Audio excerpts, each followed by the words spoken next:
Voy a proponer hacer una pequeña pausa comercial. ¿Cómo no? Después seguimos comentando.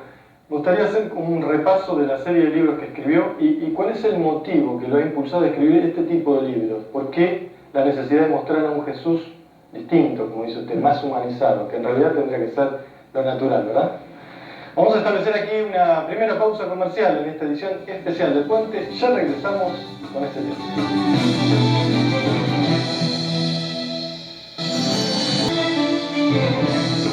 Ingresamos a un nuevo bloque en esta edición especial del Puente. Estamos hablando con un amigo, como habíamos dicho ya de nuestro programa, como es Gustavo Valls, ex sacerdote salesiano, autor ya del cuarto libro, que está ligado con la figura de Jesús de Nazaret, presentando una figura más humanizada, ¿no?, de la que habitualmente se tenía por el concepto religioso, si se quiere, e histórico. Y repasando algunos, teníamos Jesús de Nazaret, charla entre amigos y amigas, Jesús el provocador, hay uno más en el medio, y este último, Jesús de Nazaret, patrimonio de la humanidad. ¿Qué es lo que te ha llevado, después de tu formación teológica, religiosa, concreta y tradicional, a escribir este tipo de libros donde estás proponiendo otra mirada sobre la figura de Jesús? Yo tengo la convicción de que a Jesús, en la medida en que se lo divinizó, se lo alejó de su misión, que era transmitir verdades al pueblo, la gente más sencilla, sin tanta pompa, ni boato, ni títulos, ni nada. Él fue un hombre muy simple, muy llano, muy dado a todo el mundo. Y, como te decía anteriormente, porque veo que si las religiones cristianas, nada más, no pido más que se unieran alrededor de este Jesús de Nazaret y viviéramos estas enseñanzas de Jesús, este mensaje de igualdad, de fraternidad, de solidaridad, de libertad, yo creo que ya el mundo empezaría a cambiar. Hoy el mundo se está deshumanizando. Esta globalización nos está hablando de situaciones extremas ya. Hoy millones de seres humanos mueren en décadas por unas guerras que no tienen sentido. Y gente que son religiosas, porque son monoteístas como somos nosotros los cristianos, porque son los musulmanes, los islamistas contra los judíos, o a veces los cristianos que también intervienen. Bueno, no es de ahora este problema, ¿no? No. Es histórico. Milenario es este problema. ¿Pero por qué? Aquí está lo grave, ¿no? Que cada religión se apodera de Jesús y dice: mi Dios es el verdadero, el tuyo es el falso. Entonces no tenés derecho, el error no tiene derecho, y en nombre de mi Dios verdadero te mato. Y por eso la guerra, por eso la Inquisición, por eso todas esas cosas que han pasado y que siguen pasando en la iglesia, es porque los dirigentes religiosos, no Dios ni Jesús, se apoderan y creen que su verdad es la verdad absoluta. Y no existe en ninguna religión la verdad absoluta. Todos tenemos verdades relativas. También, y eso lo dijo el Concilio Vaticano II, en una época la Iglesia Católica era exclusivista, es decir, decía, fuera de la Iglesia no hay salvación. En el Vaticano II, 1962-64, ahí se habló de pluralismo religioso. Es decir, si vos sos budista, sos hinduista, confucionista, sintoísta, judío, ateo, sos hijo de Dios. Cuando nosotros captamos esta filiación divina, yo te tengo que respetar, porque vos tenés una dignidad, la misma dignidad que tengo yo. No tengo por qué avasallarte, no tengo por qué dominarte, no tengo por qué la opresión. Jesús vino a liberarnos de esa opresión. Por eso yo estoy tan convencido de esta figura de Jesús, de estas enseñanzas, de este mensaje de Jesús, que por eso me he dedicado a eso. Y lo hago con un gusto enorme, porque por eso soy amigo. Yo también me siento amigo de Jesús. Y eso es lo que quiere la amistad. ¿Qué es la amistad? Es reciprocidad en el afecto. Yo te aprecio a vos y vos me aprecias a mí, y vivimos en una convivencia. Eso es lo que quiere Jesús. En la humanidad quiere esa convivencia. Si Jesús volviera a nacer en esta época, ¿volvería a los templos a patear y sacar a patadas a todos los comerciantes que estaban ahí, como lo hizo en su momento? Me pones picando la pelota para patear un penal. yo fui a Roma, estuve 5 meses en Roma con la ilusión de hacer un doctorado en teología y no lo pude hacer.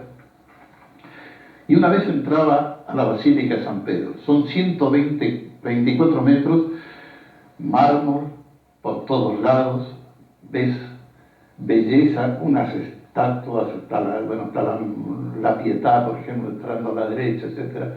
Y ahí abajo está el tesoro, que son cosas de oro valiosísimas con piedras preciosas. Y en un momento yo me puse a pensar, el Jesús de Nazaret, ¿qué haría aquí adentro? ¿Estaría disparando o a los latigazos? O a los latigazos, lo más probable, ¿no? A los latigazos. Claro. Eso no tiene razón de ser. No tiene razón de ser. Porque, fíjate vos, ya desde el nacimiento Jesús nos está provocando. Por eso en un libro Jesús el Provocador. No nace en Jerusalén. No nace de una familia sacerdotal. Nació en un pueblito que en ese momento tenía 600, 700 habitantes. Hoy es un edificio de departamento tiene 600, 700 habitantes. Bueno, era pobrísimo. ¿Por qué fue a nacer en un lugar tan pobre? Y en una familia pobre. Y en una familia pobre, un carpintero, ella una ama de casa. ¿Qué nos está señalando? ¿Qué nos está diciendo Jesús? No quiso título. Después sí nos encargamos de ponerle títulos, Señor de los señores, Rey de reyes. ¿Qué sé yo? Jesús se debe matar de risa con esos títulos. No tenía interés. En cambio nosotros, las religiones se han empoderado, como se dice hoy, de Jesús y lo han alejado de la gente. ¿Hay más fe en estos momentos? ¿Se mantiene o ha retrocedido? La fe en Dios existe, yo te diría, casi naturalmente en el ser humano. Lo que hay menos fe cultural, es decir, de gente que va al templo.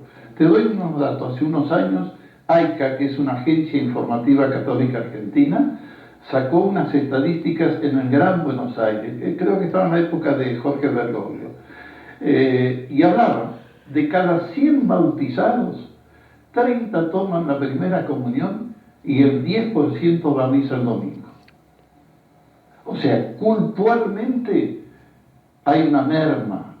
Hay merma en las vocaciones sacerdotales. En mi época en Neuquén eran como 12 o 15 salesianos. Hoy hay 1, 2. Uno en Don Bosco y otro en San José. Pero, ¿por qué?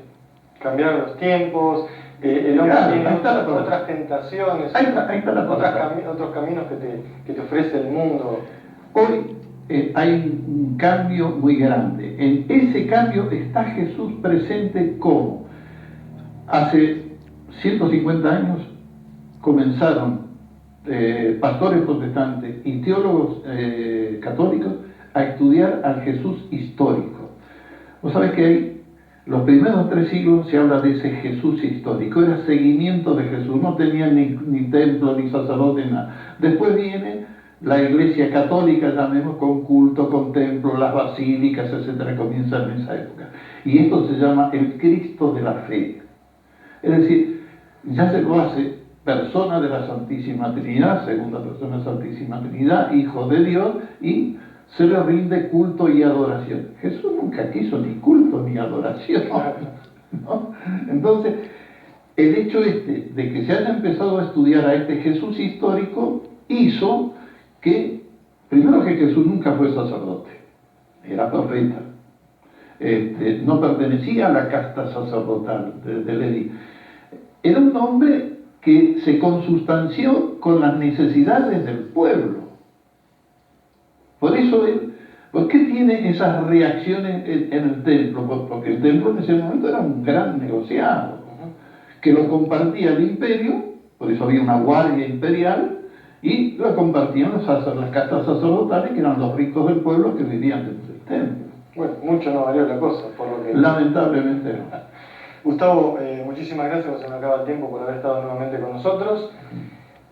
Bueno que siga proliferando tu escritura, seguir profundizando en esta idea de acercar a un Jesús más a la gente, alejarlo más de la teología, de esos estudios intrincados que tiene. Jesús no era un teólogo, nunca hizo ningún discurso sobre Dios. Y él nunca hablaba de Dios, hablaba del Padre. ¿Qué datos? Estos son datos históricos. Él siempre habló del amor al prójimo. El amor al siempre. prójimo, bueno, la fraternidad, Que la es solidaridad. un tema muy difícil para la humanidad, lamentablemente. Muchísimas gracias. No hay por qué contrario. Vamos a establecer aquí la última pausa comercial en esta edición especial del Puente. Ya regresamos para finalizar con este programa.